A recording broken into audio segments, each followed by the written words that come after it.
త్వరగా పెట్టమ్మా, కడుపులో సామగానం పాడుతోంది.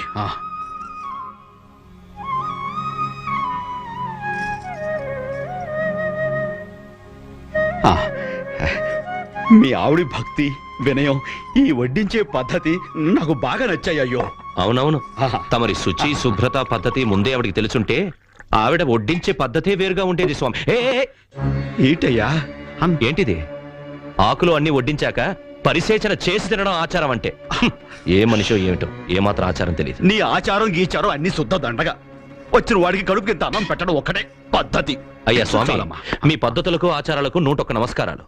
సరే సరే, భోజన కాలే హరనామస్మరణ అంటారు కదా, అదైనా కానిచ్చే కానివ్వండి. ఏంటి హరనామ స్మరణం చెయ్యాలా? చెయ్యకుంటే ముద్ద దిగదా? అయినా ఏమిటి వాడి గొప్ప? శ్మశానంలో ఉంటా అట్ట